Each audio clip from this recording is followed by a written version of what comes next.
Today, I'm going to share some stories about being a millennial in this big shared world.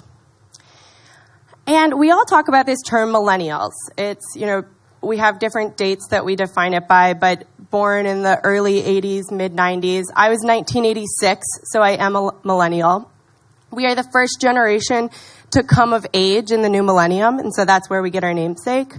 But I live in Washington, D.C., and I went to an event a couple years ago by a pollster, John Zogby, and he calls our generation the first globals. And he wrote a book about it. He has great statistics, some are in the fine print, great anecdotes that really kind of help to exemplify the statistics. But what he really points out is that this is the first global generation. We are more globally connected than ever before, and the individuals within it really care about making a difference within that global world. Now, what influences this global connectivity? We grew up wearing the same clothes and brands as people all around the world. We listened to the same music.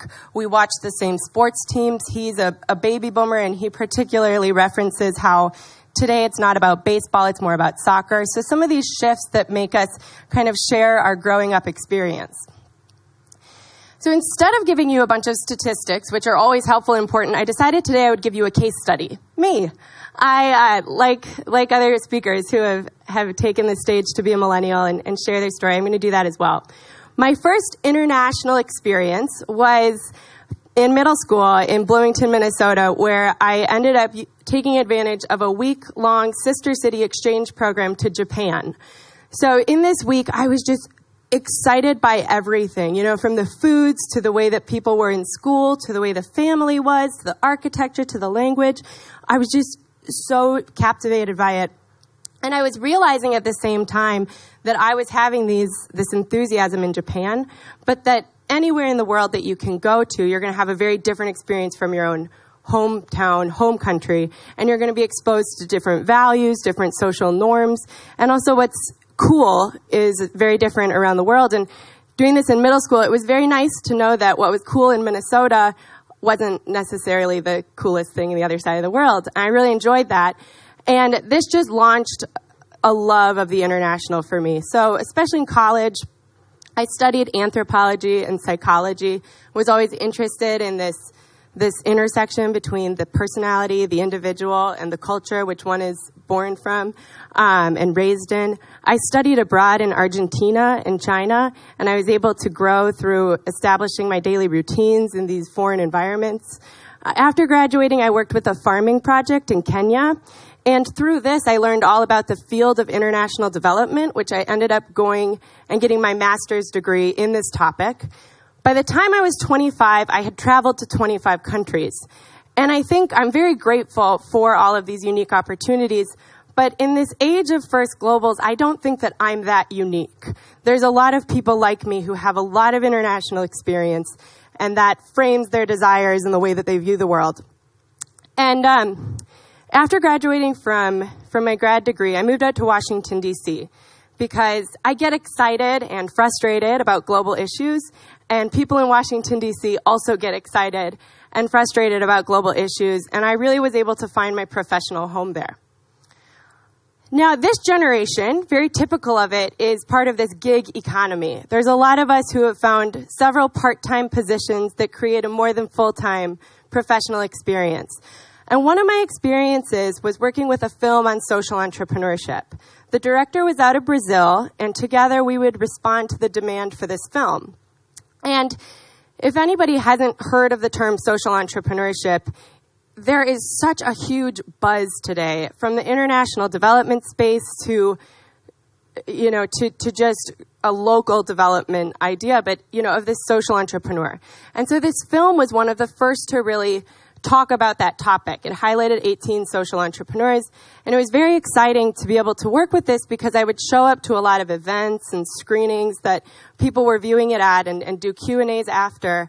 And one of the questions that seemed to come up the most, especially from university students, was how do I become a social entrepreneur?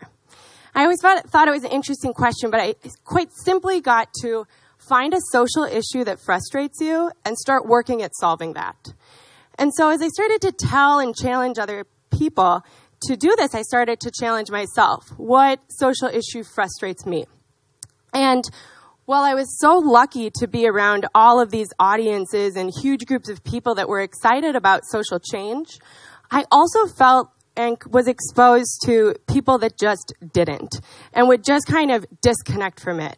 Specifically, living in Washington, D.C., my family and friends back at home, I felt like if I called them to talk about my place or my friends or my working environment, they loved it. But when I would start to talk about the issues that my work was addressing, it would shut off. It was like, it was just too much to comprehend. It's just, I could notice that they would glaze over if I was with them, or they would, just not be interested. Less questions than, my new friends or dating life.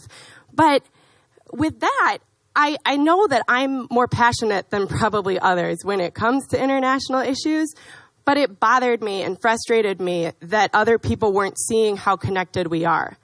So I decided to explore this a little bit more, this connectivity with disconnection.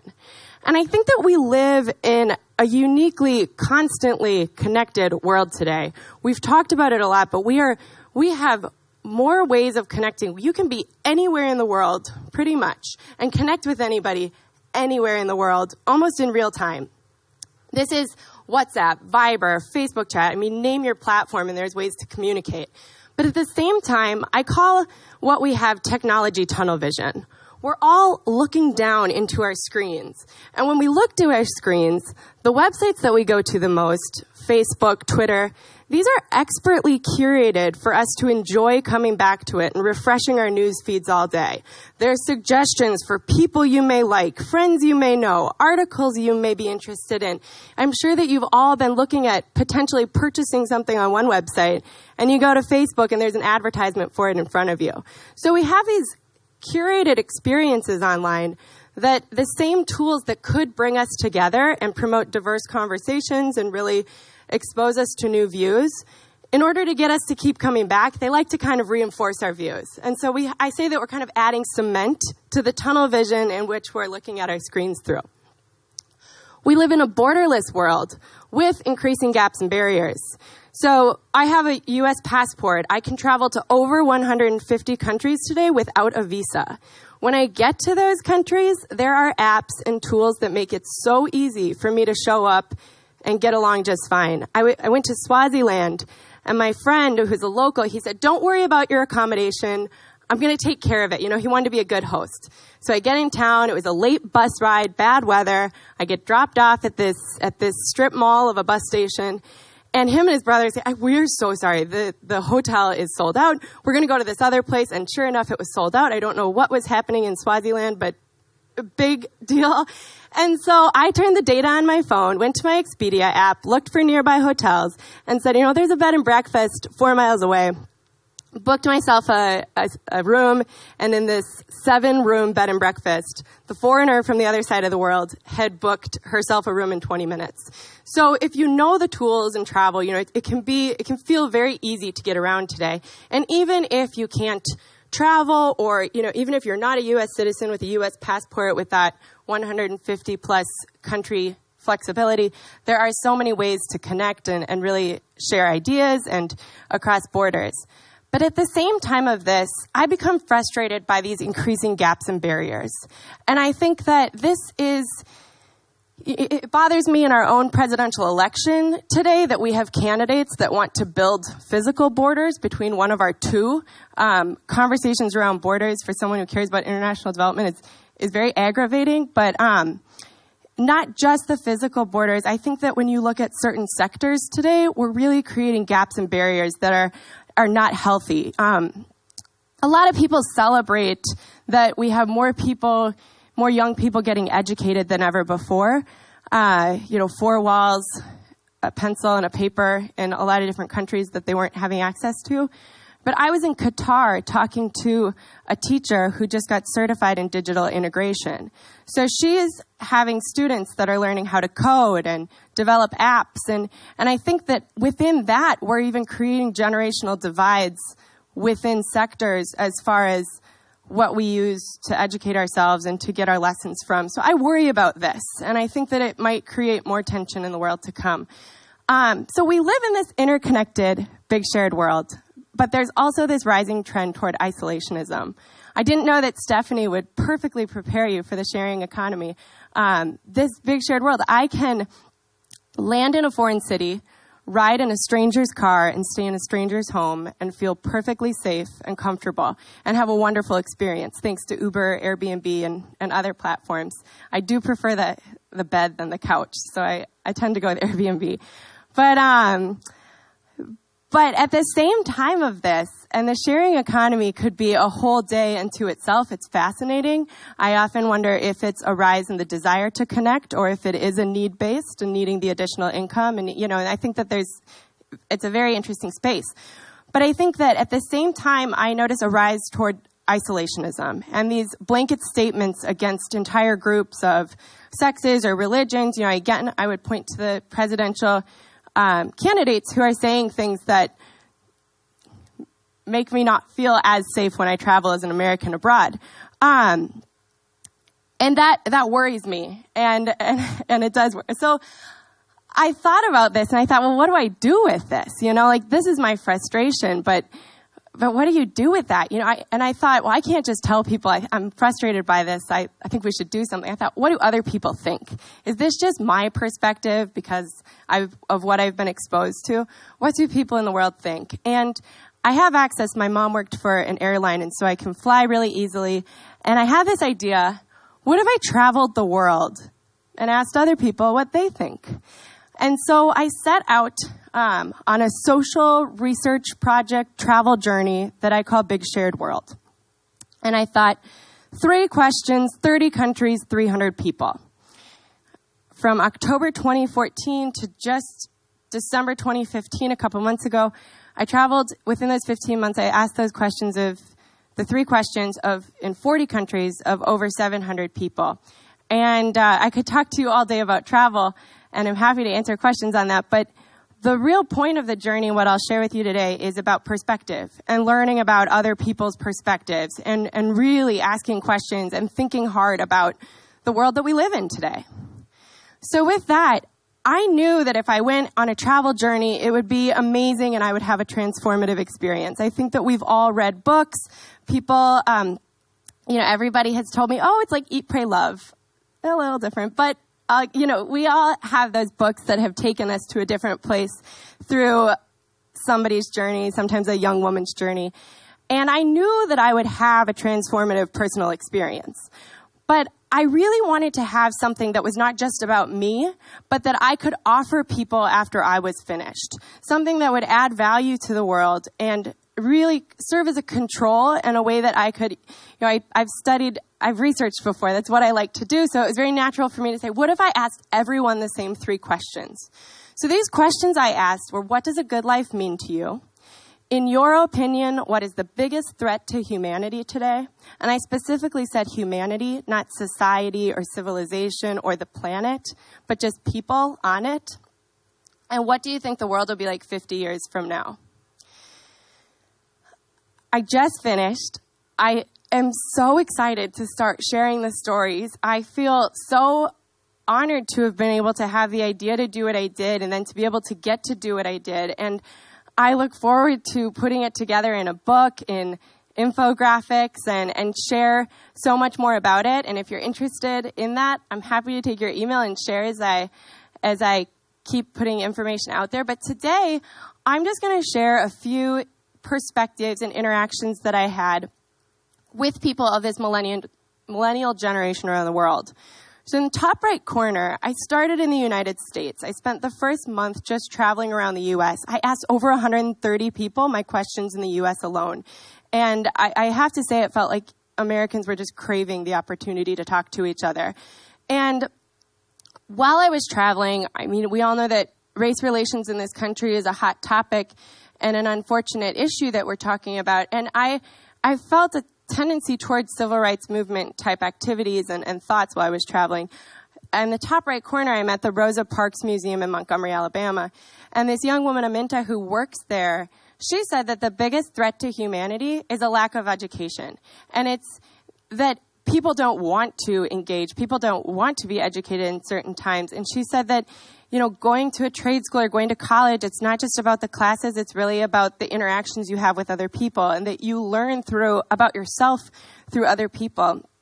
When it came to civil rights, she said, I think Rosa Parks, Martin Luther King Jr., and the like would be rolling over in their graves today. She said, we have a black president, but we have a long way to go.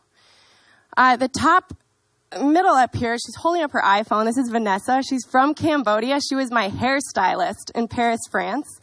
And I brought my friend with me. He explained what I wanted with my hair, and he was going to come back at the end to ask the questions. I usually never miss an opportunity for a service provider to also answer the 3 questions. But we realized they had Wi-Fi, so I could connect to Google Translate. And while she was doing my hair, I explained what I was doing. And while my hair color set, I sat with my phone and she sat with hers, and I asked the questions and she wrote her answers. And it remains one of my favorite interactions just because of that. And I think that it also shows that today, even when we don't speak the same language, there are so many tools. And I think that this is an area that is only going to increase, that we are going to have ways to communicate across cultures. On Facebook, I have more friends that are foreign than I think not. And there's what they post, and then there's the translate right underneath. So I'm constantly liking things that I wouldn't understand if I had to go to a separate website. But there's this integration in trying to communicate across cultures. Over here, we have a Buddhist monk in Thailand. And he told me that the biggest threat to humanity, a lot other than natural disasters, the biggest threats to humanity starts with humans and the mind and the way that we aren't centered enough, and we are letting ourselves go towards evil tendencies in some ways. And he said that when it comes to the future and him being grounded in Buddhist principles, something like karma, where your action immediately influences what's going to happen in the future. And so he said, we really need to look at how we are engaging today as individuals, as humans, if we want to think about how the future world will be. And finally, down here in the blue is Colin, and he was my Uber driver in South Africa. He's only been able to travel to countries around South Africa himself, but the amount of people that he's driven from all different countries, and he would tell me stories about them, and he was so excited about them. And he told me that, the biggest threat to humanity is people don't have peace. That he said a good life is when you can have a free spirit. And he said that getting out of your own zone, like travel, is a way for you to develop that free spirit, and that gives you peace. And then when it comes to the biggest threat, it's people not having that peace. And he said, God gave us forgiveness for free, and yet we're not using it. And so we have this tension, and it's because of people. So I could share stories all day about them, but I'm at this place in my journey and my reflection that I get flashbacks of people and faces, and I just feel so excited about sharing and kind of putting that content out there in a different way. But I also want to share a little bit about what I see as trends happening in this movement towards social global responsibility. I'm going to do a sampling of fields and a sampling of examples. So with this, we got pop culture. I think that you're not a cool celebrity today unless you care about something. And maybe we aren't doing celebrity endorsements the same, but we definitely want people who are celebrities, who are, the cause and the celebrity are kind of going hand in hand. An organization such as Global Citizen is founded just to create content, including a concert in Central Park of New York City with all these top performers, and the entire focus of their mission is to create a platform for the generation to come together about ending extreme poverty. And even if you watched the Super Bowl a couple weeks ago, Chris Martin of Coldplay performed the halftime show, and he had a Global Citizen shirt on. In addition, I think social media, we talk about it, it's such a crazy space for these conversations around social issues to come together. Someone told me if there's not a hashtag, it didn't happen. But when you look at this, what Black Lives Matter, so today when you talk about civil rights issues and when you talk about some of these hot topics, there's very well developed and curated hashtags that are hosting the conversation, that are bringing people together. People that would probably not even be comfortable in the same room are talking and sharing what they think about issues by having a very strategically developed, strong hashtag to allow that issue to come together. In the bottom left, you have Michelle Obama holding Bring Back Our Girls. This was a hashtag that was developed. There were Nigerian girls, several hundred, who were kidnapped by Boko Haram, the terror group. And there was this huge international campaign where people held up pictures saying, Bring Back Our Girls. And what's interesting to me, especially as somebody who cares about international development, this is a small example of a major issue that there are many more people impacted by. But somehow this was able to really resonate with people, and they felt part of it, and they felt like by showing this support, they could help the issue a little bit and maybe encourage a happier result. Let Them Stay down here in Australia. Just last week, there was a campaign for some Australians, just several hundred, who would be detained or removed from Australian borders. And citizens are coming together, both on social media, online, and in person with a hashtag, Let Them Stay, to promote to their government that they want them to be in the country. Top right corner is the face of Brandon Stanton. So if anybody knows Humans of New York, Brandon Stanton is the guy behind the camera. So he started several years ago going around and taking pictures of New Yorkers and asking them some questions and putting a quote under their picture that showed their vulnerability. It showed their story. It was something that you really got to know that person through that picture. A picture tells 1,000 words, and he's a very good photographer. But in addition, he would find these poignant quotes to put with him. He now has 20 million followers. He's actually gone to countries and very controversial regions today and brought a campaign there for a couple weeks. Just last week, he was in prisons in the New York area and told stories of prisoners. So 20 million followers on Facebook. And I think that just speaks to the fact that people want, in the place that they're going to for their normal news feeds, they want to see examples that help them to build their empathy. And they want to engage in that conversation and that vulnerability of being human. In the bottom corner, I've got conscious consumerism. There is such a rise in the consumer caring about what they're buying, what they're wearing, what they're eating. In the bottom right, we've got Tom's shoes. So Tom's is kind of, in my opinion, the premier example of a smaller business that their startup model completely was a social business concept. So they came out and they said, we're going to buy one, give one. So for every pair of shoes that you buy, we'll give one to someone in need. And I don't think it's really about the fashion that people are buying these shoes. I think it's the fashion statement. I wear Tom's shoes. I care about the world. In addition, on the other side of the business extreme, you have Unilever and these big brands that are really going toward more sustainable business practices. It's consumer demanding, and they're also realizing that it's good for their bottom line. Unilever is probably the premier example when it comes to this big corporate space, where it's a CEO-led initiative that he has said that across all the brands, we want to double our profit and have our environmental impact. And so it's a lofty goal, but it changes the culture within the business by just putting those big goals out there. And it also serves as such an example and conversation starter within the larger business community that's pretty exciting. And lastly, I think, this social entrepreneurship, there is such an excitement about becoming a social entrepreneur. It's not that people just want to give to a cause. They want their life to be supporting a cause, or they want to be doing something for a purpose from start to finish. It might change a lot in their time, in their career, but they really want a career that does respond to social good. And so entire universities are establishing departments or curriculum within the current course that it's not just a business class, it's an ethical business class. It's the triple bottom line. It's profit, sustainability, and social impact, And so there's just such a trend toward this. There's so many events that people are going to about this topic, and there's clubs and just gatherings online and networks that are preaching to it. So there's definitely a trend toward this. Now, my journey, and to set out to fix what frustrates me, I think that as you talk about big movements and what's happening in big trends, it's always important to go back to that psychology, to focus on the individual. I ended my journey at the spiritual headquarters of the Brahma Kumari community in India, and I walked away with a lot of insight and a really handy day-by-day insight calendar. And the other day it said, I must change myself first, right from my thoughts, then I can change the world.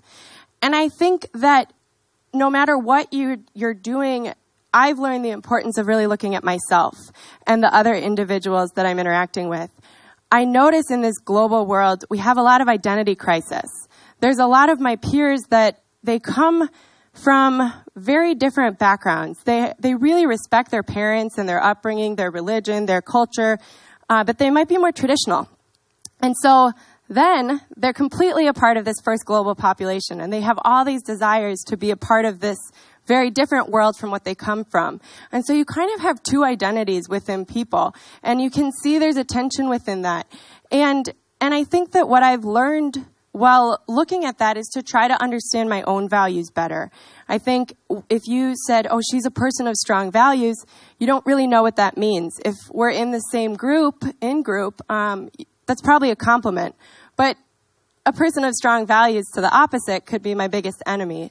So trying to understand my values and break down why I got them, where my education had an impact on that, where my family upbringing, where my religious education, where my privilege created the person that I am today. I think that if we can start to really look inside and start with the self, like many people say, it will create space for more conversations where we can learn about the other. So if I end with anything today, if you have a takeaway, I hope that you embrace curiosity and ask questions. I think that we live in a world, this technology-driven world, where we nod and Google later.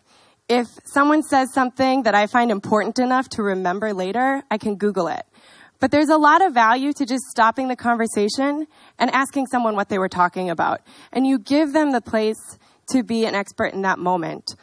An event like today is a perfect example, but I was listening to the K-Love app a couple days ago, and Scott, the presenter at the time, said we would all get along better if we talked to each other instead of about each other.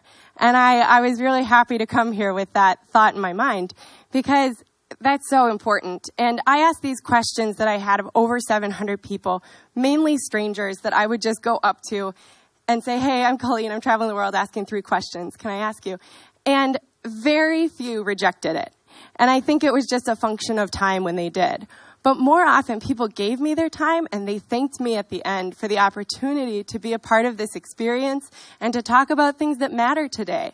And I think that if we create opportunities for people to share and just be human together, the empathy increase would be better for my generation, all of our generations, and all of the ones to come. So thank you.